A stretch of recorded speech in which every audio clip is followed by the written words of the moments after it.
spiritual, old revival, bluegrass, the list goes on, band. From Mankato, Minnesota, we got started at Bethany Lutheran College in a professor's backyard, and we have never stopped since. We've got the 3 original core members on stage here, as well as everybody else who's joined us over the last year and a half. We are a band in the tradition of traditional Irish Céilí bands. In Gaelic, Céilí is a word that means just kind of one big party where everybody can come together, sit down, tell stories, play music that can last the whole night through or it can last 5 minutes. And that's the kind of spirit that we try to convey with our music, just something that everybody can listen to, and then if you know the words or if you have an instrument, you can just come up and play with us. So that excuses our general lack of talent, or so we hope so.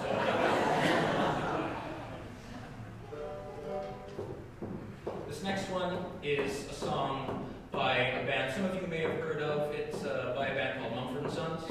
This is one of their little collaborative side projects, and it's kind of an old school Americana feel to it too.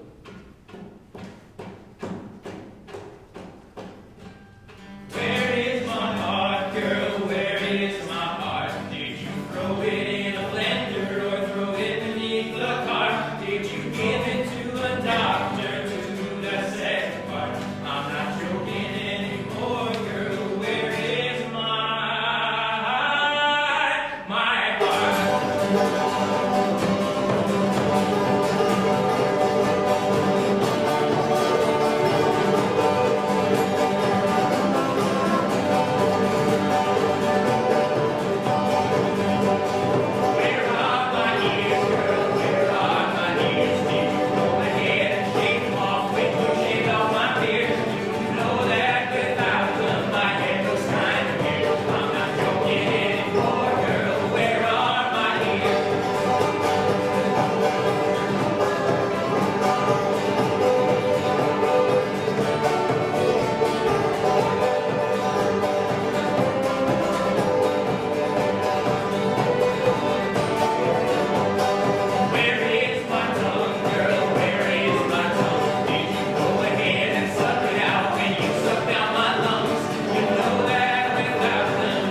you can see why Jesus refers to us as his sheep, because sheep are the dumbest animals in the face of the earth. This goes for goats as well, too.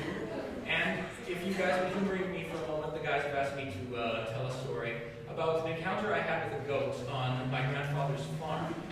Now, my great-great-grandfather, he lived to be about 103 years old. He died just about 7 years back. You know, he was good, solid Scandinavian stock, ice blue eyes, got up at 4 o'clock in the morning, didn't come in until, half an hour before he went to bed, that sort of thing. And I grew up in Nebraska, and his farm was in the rurals of Wisconsin. And so my mom would take us up there to give us city boys a little bit of a taste of the country life. And we just loved that. We loved going out and helping on the farm, even though we were just carrying feed pails and things like that. But for me, the most exciting thing about being on my grandfather's farm was interacting with the animals there. He had this beautiful old draft horse named Cherokee, who I loved to walk alongside. But there was also this goat. This goat in human years was probably about 80, and he looked it. He was patchy and mangy and had only one horn. The other one was kind of crumpled, and his name was Herman. And Herman was a mean goat, let me tell you. I mean, you walked across the pasture, he eyed you kind of like this. You could tell that this goat didn't think much of you. And he had not grown as old as he had, by being in people's way. He was a survivor. And so since he was older than most of the people on the farm, he was really cantankerous. And one day, Herman decided that he didn't like me very much. And it went a little something like this. I was carrying a bucket of water and a bucket of feed out to the barn where I was going to feed some of the cows. And in order to get to the barn, I had to cross one of the pastures. And there was this electric fence, a weed burner fence, that would get a bird the wings off at a certain level. And so, I knew what this fence could do because I had seen birds land on it and explode in a puff of feathers.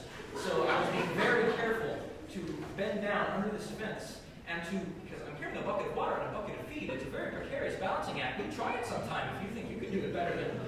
And I didn't know this, but Herman was watching me. And he was just like, oh, I've been waiting for this for a while. And so as I'm about halfway under the fence, Herman runs up, bumps me in the small of the back, the feed goes flying, the water goes flying, douses all over me. I back up into the weed-burning fence. I invented slam dancing on the spot. And so I managed to extricate myself and dry myself up, and I look over, and Herman's standing across the field, and I swear to you, he was smiling. And so before I went home, I made a vow to myself that I was going to get back at this goat. I didn't know how. I didn't care how. I just knew that my little injured 6-year-old dignity needed to be addressed, and that this goat needed to be taken down a peg. So the day before we left, I was out on one side of the barn, and I was doing little kid stuff and just kind of playing, and I heard Herman coming. And he was an old goat. You could hear him breathing hard because he had respiratory problems, and he had to walk because he had arthritis. So I flattened against the wall of the barn. I didn't know what I was going to do. All I knew was that he was coming and that I had to drop on him. And he was coming around the corner. And he stopped. He must have seen me out of the corner of his eye because he stopped. And I went, boom! And he died.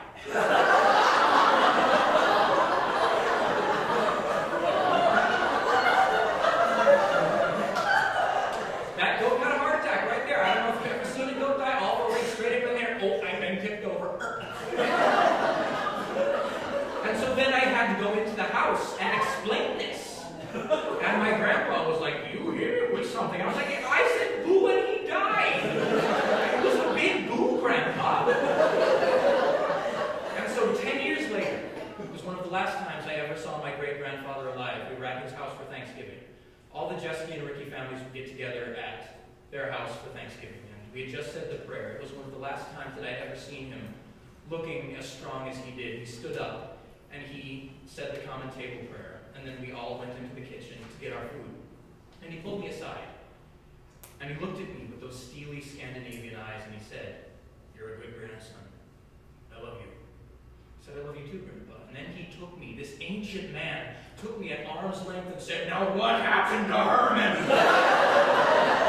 I went, boo, and he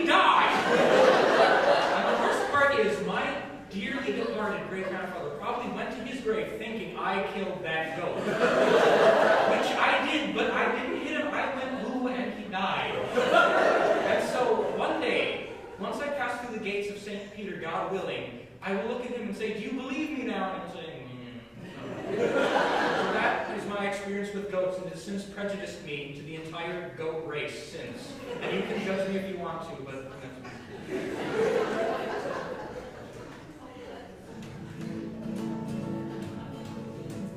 bit of a abrupt follow-up to that. This next song is taken from Romans chapter 7, where St. Paul says what a wretched sinner he is, and the good that he wants to do, he can't do, and that which he does not want to do, he keeps on doing. And this song is by Marcus Mumford, the lead singer of Mumford & Sons, and we felt that it really sums up the situation that we as Christians have, because there's a life of frustration, but there's the ultimate goal at the end where we will be rewarded for a life of righteousness. The things I don't want to do, I just keep doing. The things I want to do, I can't do. What a wretched man I am becoming. What a wretched man I have become. Who will save me from this body of death that is looming from this funeral parlor? I keep on seeing in the corner of my mind while pointing my gun in the corner of my mind while ignoring the sun, and it's coming for me. It's coming for me. What you ask just cannot be done. Spineless bark is what I've become. Weight on my back is just too heavy. A holy life just wasn't for me. I keep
tune a banjo and a motorcycle? You can tune a motorcycle.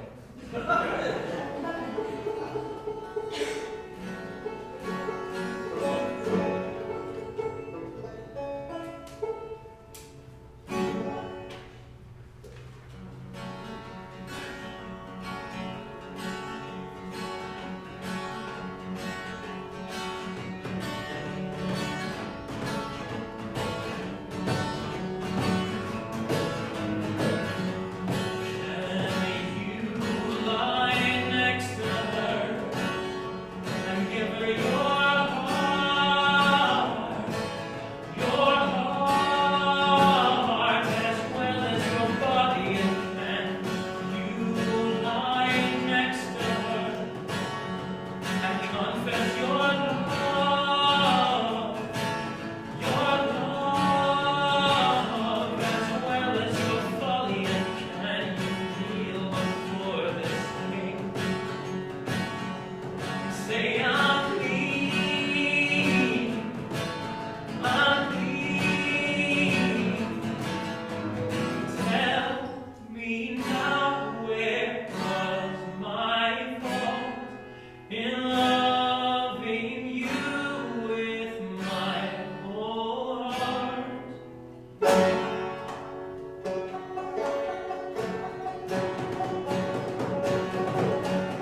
what this next song is. It's by Old Crow Medicine Show. It's one of our favorites.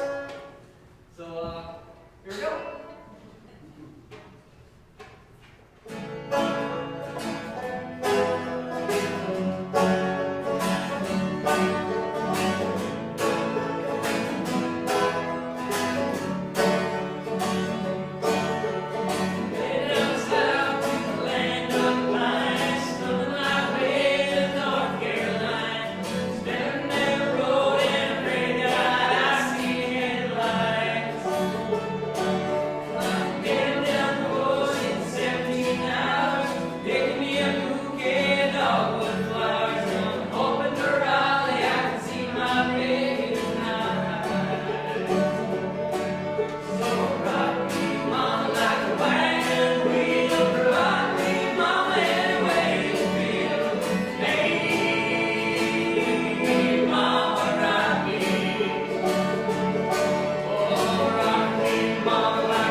And this one is, it could be delayed reaction for some of you, but for those of you who understand how the Irish accent works, you'll get it right away. So this is a story about Auntie Eileen, how she would make her famous Irish 239 bean stew. And she would make it every year, right around the time of St. Patrick's Day. And all the little kids, they come into the kitchen and they watch Auntie Eileen making her famous 239 bean stew. And so one day, little Cormac, he's a wee lad, he's only 5 years old, he came into the kitchen and he asked Auntie Eileen, and says, Cormac, says he, Auntie Eileen, why do you only put 239 beans into the 239 bean stew? And Auntie Eileen, she looks down at him and says, Auntie Eileen, says she, because, well, I only put 239 beans into the 239 bean stew, dear, because if I added one more, then it's 240.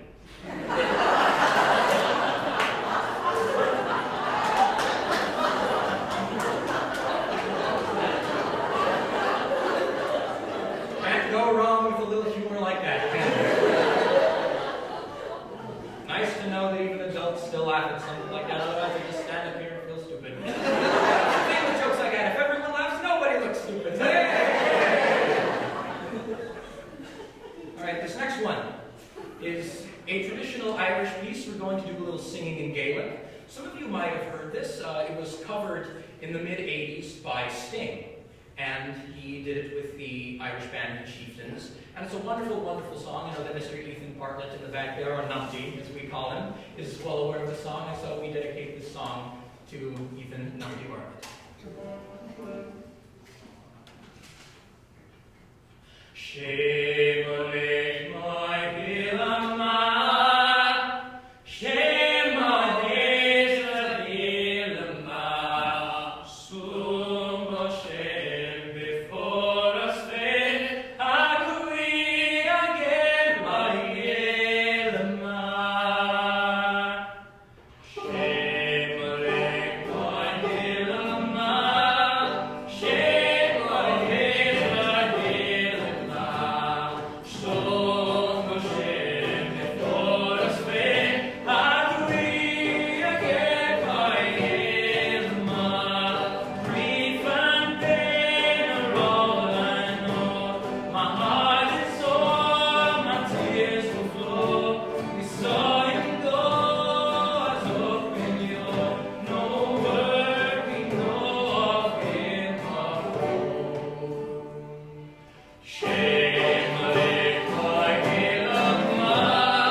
moving. This is one that some of you might recognize. It was featured in a certain Leonardo DiCaprio movie involving a very large ship. So if you recognize it, feel free to clap and stomp along. That makes us happy. Plot spoiler, it sinks. Why would you do that? I didn't know how it ended. That's horrible! Who would make a movie about something like that? James Cameron. James Cameron. Okay. Look! He likes you! He actually brought his bag and was out. Hello, how do you He's shy. Who's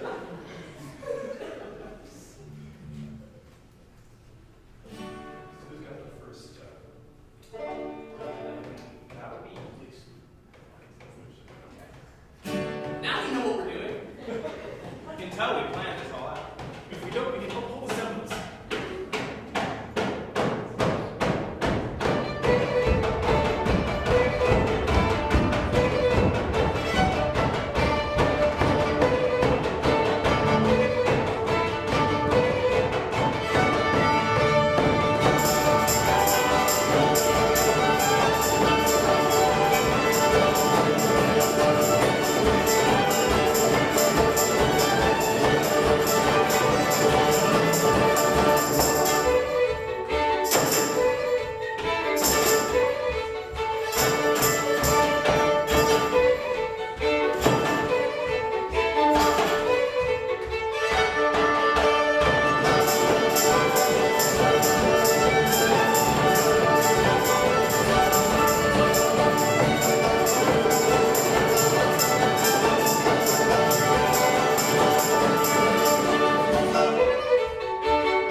collected music that's in there, and possibly hang our heads in shame. So,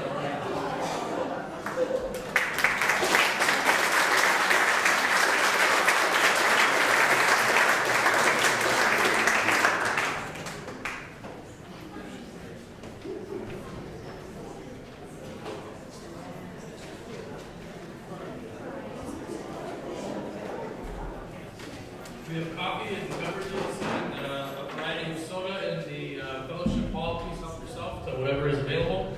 Also, an ice cream social to follow this evening. So good things to come. Special thank you to the band for their wonderful music so far. Look forward to the second half. Thank you.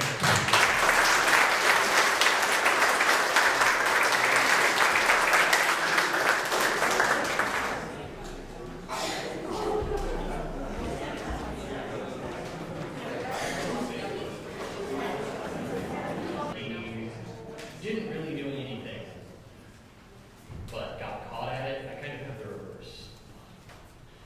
August was a decent child. I was not. I was a horrible, horrible, horrible small person. My brother can attest to this. Yeah. And one of the worst things I did, and this is why I always set myself up as a cautionary tale to children. One of the worst things I ever did was at my senior prom. I'm a little proud of this, but mostly just kind of ashamed. Sorry. But some friends and I found out that apparently if you apply Crisco to toilet seats, it makes people fall in. So, for you guys, what we did at our senior prom. Now, I was homeschooled, which makes this even better. Because first of all, everyone assumes homeschoolers are, kind of nerdy and weak. Not true. Homeschoolers are mean and scrappy. Not joking here. And second of all, they are devious. Because they're smart, they're devious and evil. And they do horrible things to each other. And they're also sometimes really classy. So we had this our prom at this big old restaurant, and it was a very black tie kind of event. It was very formal. And so, my friends and I figured, well, clearly the best thing since we have a formal event here is to mess things up, right? So we come up with this Crisco idea. We go into the men's room, we spread it all around, and we're just kind of acting like it's gonna be funny, someone's gonna sit on it. And my friend and I get up right in front of the bathroom, and we're still snickering. Right as we're standing there, my childhood nemesis walks in the bathroom, Everett Zank. Oh, evil child. And so he walks in, and we look at each other. No, kind of lean in. We listen. And about 5 seconds later, we hear a splash. This is why I made a cautionary tale. But it was one of the greater moments in my life, and one of the moments I have to repent for. So, next song, another Mumford. Some of you might recognize it. Once again, please sing along.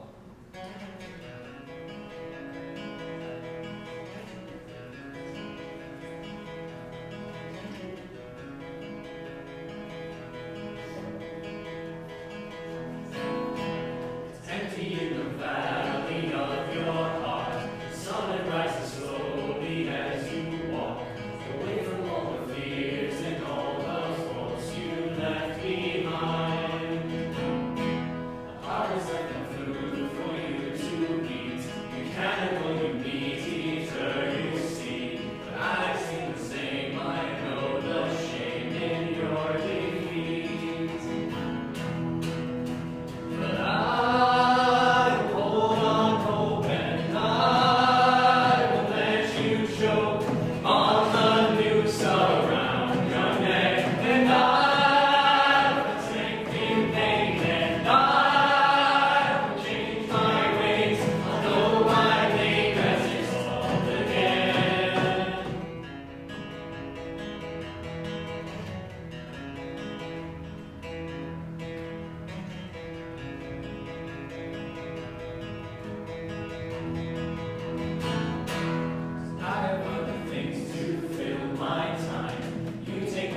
the awesome Irish flag up there, which is just like, yes!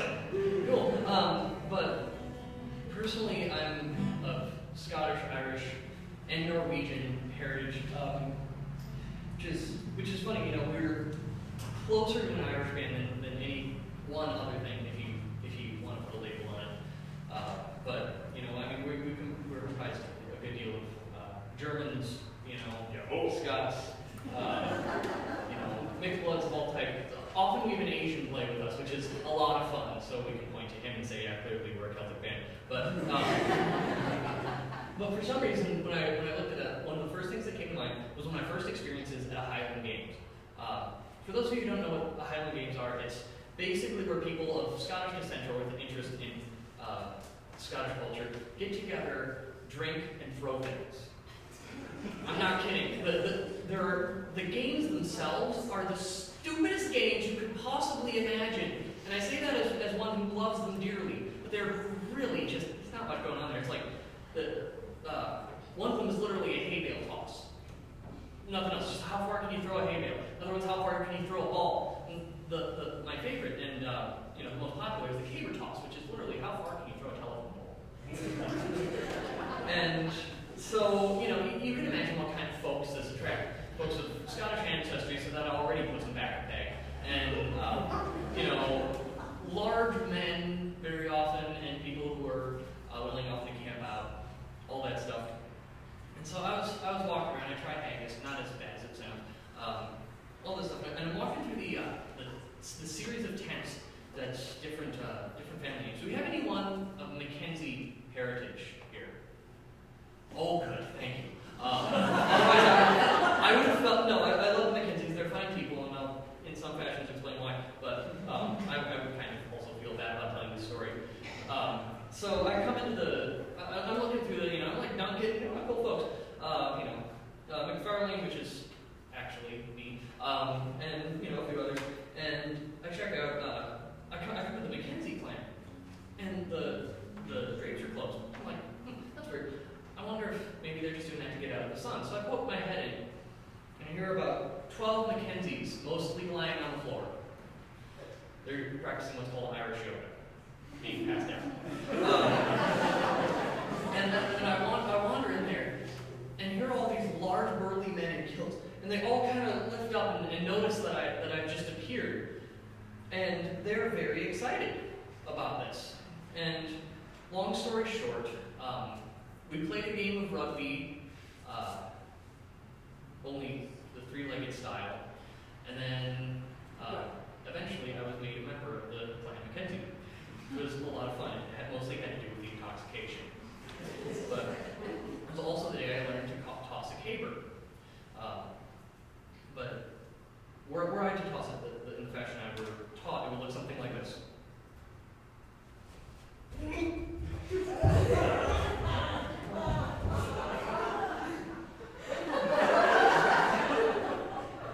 Thank you for not being Mackenzies. We didn't know that story. Oops. Yeah, we try and screen stuff like that before it gets out to you guys, but we hadn't heard that one.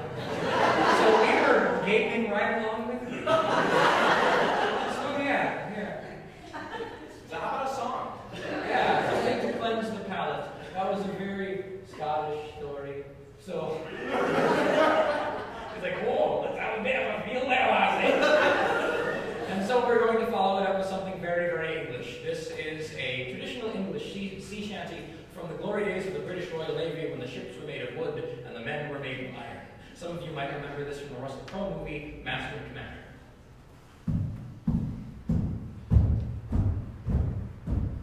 Safe and sound at home again. Let the waters roar, Jack. Safe and sound at home again. Let the waters roar, Jack. Long we tossed on the roaring main. Now we're safe ashore, Jack. Don't forget your old shipmate. Folly, rally, rally, rally, ride, oh. Since we sailed from Plymouth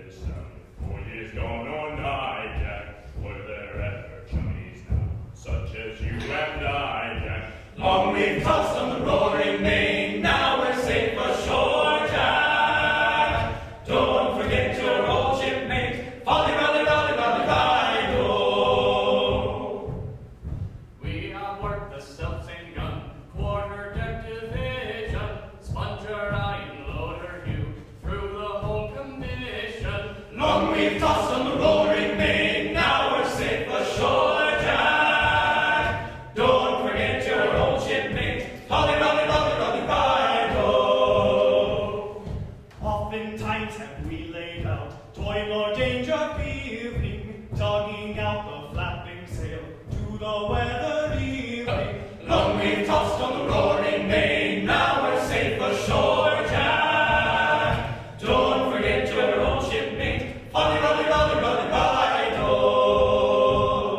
Me, a jolly Englishman, born and bred in London. You, a bonny Irish lad, from the streets of Dublin. Long we've tossed on the roaring main, now we're safe ashore, Jack. Don't forget your old shipmates, Holly, Rolly, Rolly, Rolly, Ride-o. When the main was on, and the time was slow, boys, who could choose your housing still? Who like Jack or Joe, boys? Long we've tossed on the roaring main, now we're safe ashore, Jack. Don't forget your old shipmates, Holly, Rolly, Rolly, Rolly, Ride-o. Oh, recall that fearsome gale, when the French o'ertook us. Though their cannons roared and railed, Jack, they never shook us. Long we've tossed on the roaring main, now we're safe ashore, Jack. Don't forget your old shipmates, Holly, Rolly, Rolly, Rolly, Ride-o. Then she swings an empty hoe, not a soul below now. Number 7, starboard west, Mrs. Jack and Joe now. Long we've tossed on the roaring main, now we're safe ashore, Jack. Don't forget your old shipmate, Holly, Rolly, Rolly, Rolly, Ride-o. But the best of friends must part, fair or foul the weather. Hand your flipper for a shake, now a drink together. Long we've tossed on the roaring main, now we're safe ashore, Jack. Don't forget your old shipmates, Holly, Rolly, Rolly, Rolly, Ride-o. Long we've tossed on the roaring main, now we're safe ashore, Jack.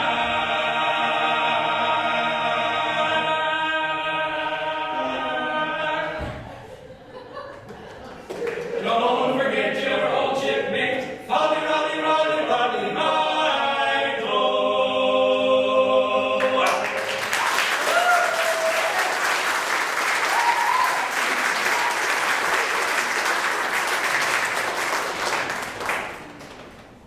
All right, to fit the bill of us being an Irish band again, we're going to play the one Irish song that every Irish band plays, and that's Black Velvet. Now, We apologize for the instruments falling over in the middle of the last one. They tend to have a personality of their own. they want to have some fun of their own by themselves without anyone else interacting with them, so they decided to play dominoes. Never do that.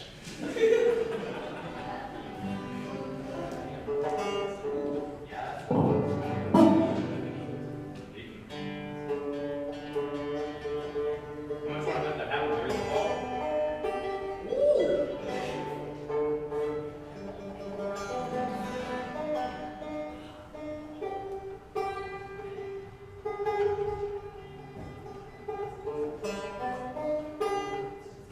Now imagine that from all sides when you're trying to sleep. Banjos are a bit like that one girlfriend that, keeps coming up long after you guys have parted ways. It's constantly wanting attention, and it's so high maintenance. And high strung. I can make a comment on the name of that string, but we're in a church.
is supposed to suck.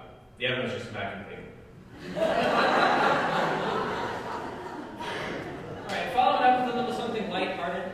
This is a song that was written by the band The Dubliners back in the mid-70s, and it's one of the most wonderful examples of Irish humor and Irish wit present in the musical world. And it's called The Sick Note, and it's all about a man called Paddy who has a bit of an accident at work one day, and so he's writing an excuse to his foreman, letting him know why he won't be at work that coming day. So now, The Sick Note. Dear sir, I write this note to you to tell you of me plight, and at the time of writing I am not a pretty sight. Me body is all black and blue, me face a deathly grey, and I write this note to say why Paddy's not at work today. While working on the 14th floor, some bricks I had to clear. Now to throw them down from such a height was not a good idea. The foreman wasn't very pleased, him being an awkward sod, so he said I'd have to cart them down the ladder in me hod. Well, clearing all these bricks by hand, it was so very slow, so I hoisted up a barrel and secured the rope below. But in me haste to do the job, I was too blind to see that a barrel full of building bricks was heavier than me. So when I untied the rope, the barrel fell like lead, and clinging tightly to the rope, I started up instead. But I shot up like a rocket, till to my dismay I found that halfway up I met the bloody barrel coming down. Well, the barrel broke me shoulder as to the ground it slid, and when I reached the top, I rang the pulley with me head. But I clung on tight, though none was shocked from this almighty blow, and the barrel spilled out half the bricks 14 floors below. Well, the barrel then being heavier, it started up once more, and clinging tightly to the rope, I sped towards the floor. Still clinging tightly to the rope, I sped towards the ground, and I landed on the broken bricks that were all scattered round.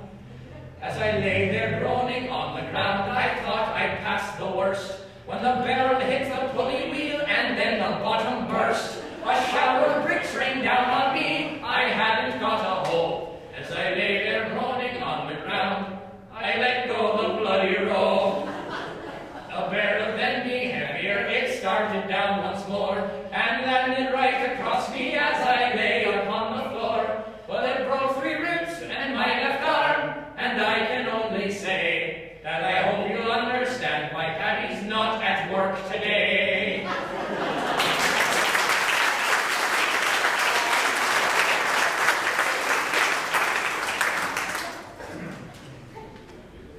All right, for this next song, actually a couple of songs, we're going to have a special guest be playing with us today. On the cello is this church's pastor. Pastor, come on up. Round of applause.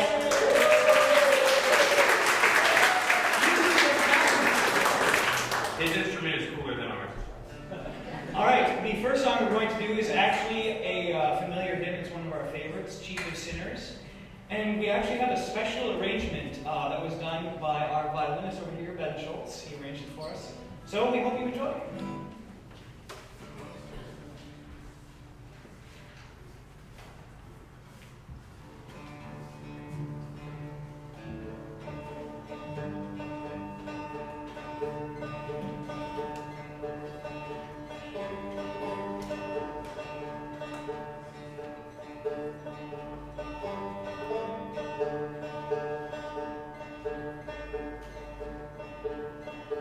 Chief of sinners.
is, well, Zeke, you know how to pronounce it, I don't. Why don't- It's called the Blood of Cthulhu.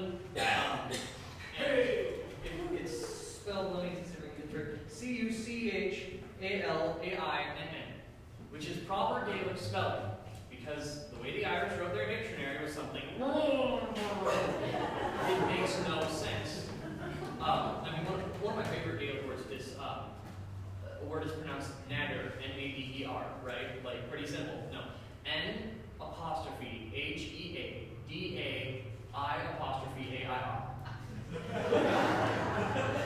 So anyway, this is for any of you who know, this is also the theme song to the movie Boondock Saints. It's written by a man named Jeff Dana. It's also notoriously hard to do because it has a bunch of weird little parts.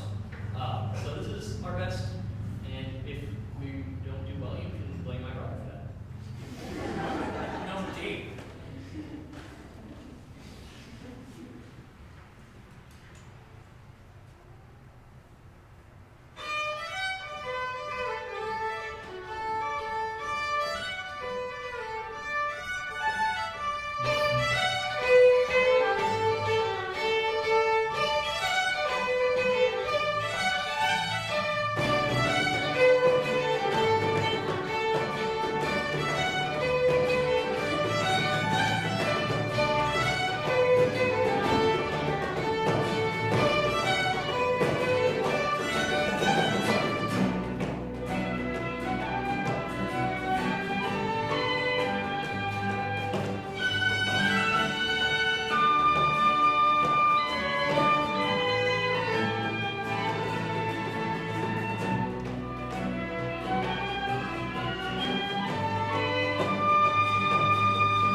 This is the song that started this. We were at a cast party for a play that several of us were in, and someone mentioned if anyone else knew it, and so a couple of us did. So we went, got some instruments, learned it for those who did, and we played a rendition of it that I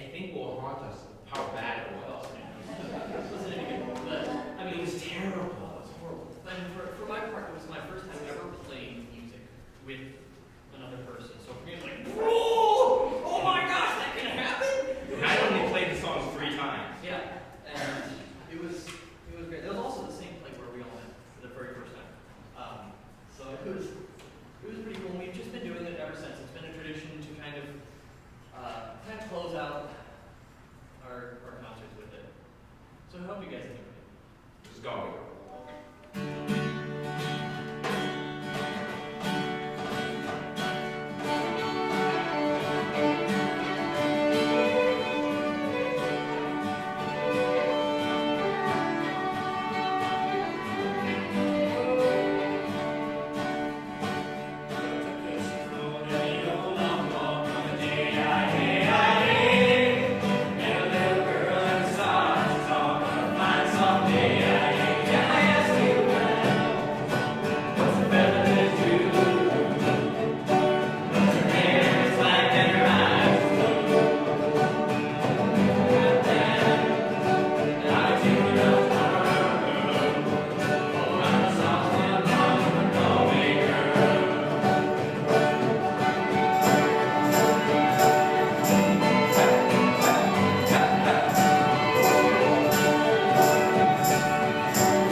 We love doing stuff like this, and if we couldn't do it for people like you, then what's the point? So we're going to end tonight with something that we're sure you will all know, and we encourage you to join in, because this, if nothing else, is a song that we'd like to hear all the voices raising.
This train is bound for glory. Go take a ride with the right hand holy. This train is bound for glory. This train is ringing louder now.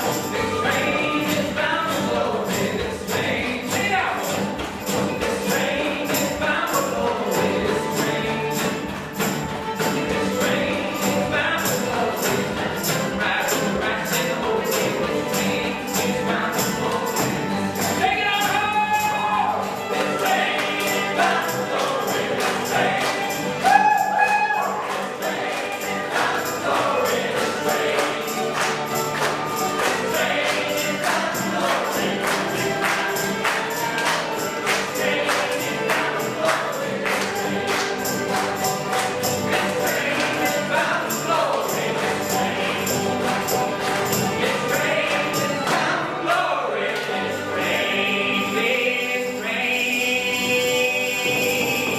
Thank you all so much.